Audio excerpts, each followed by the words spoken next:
Fiscal year 21 was CPC's biggest year ever. It was the largest dollar amount we've ever invested, $937 million invested in 260 transactions all across our footprint.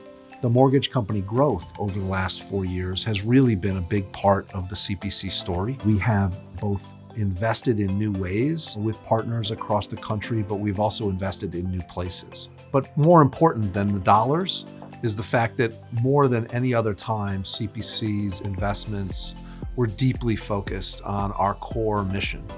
And that mission is really about expanding access to affordable housing, finding new ways to lessen the cost of housing, creating opportunities for Black and brown developers to grow and to help bridge the racial wealth gap that exists in our country.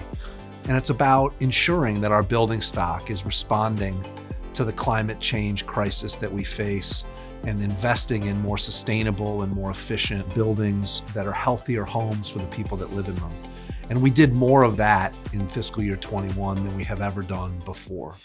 We had 7,100 units that were deeply affordable created through our investment. We invested $4 million of flexible capital into Black and brown developers to help support their growth and their success as developers.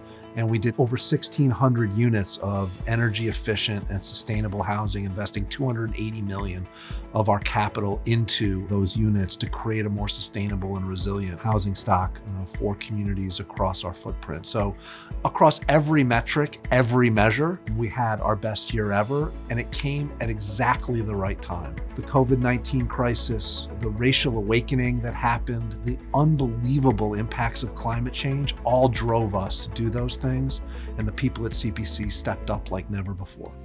Public housing is the most precious affordable housing resource in any community, in any part of this country.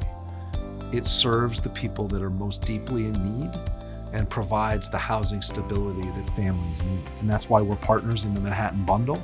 And that's why we are driving forward with real change in 16 developments in Manhattan, repairing units, providing people with a decent, high quality, healthy housing that they deserve to live in. So one of the things in fiscal year 21 that we did was we decided that it was time for us to use our balance sheet and our capital to try new things.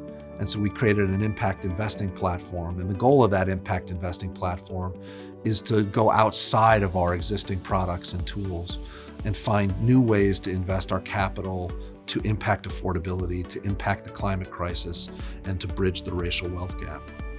We worked closely with our state partners to put together something called New York Forward, which was the first effort at any level of government to support tenants and property owners who weren't able to pay the rent and building owners who couldn't then support the expenses of their buildings. And the New York Forward program provided resources to small property owners. In fiscal year 22, what I'm excited about is that energy coming back and what we can do to take our platform, the resources that we have available to us, and our deep commitment to the 3 pillars of our mission. And I think we're going to find new ways to do that in the future. And I'm excited to see where we go. And I'm excited to see how we can do even more than we did in fiscal year 21.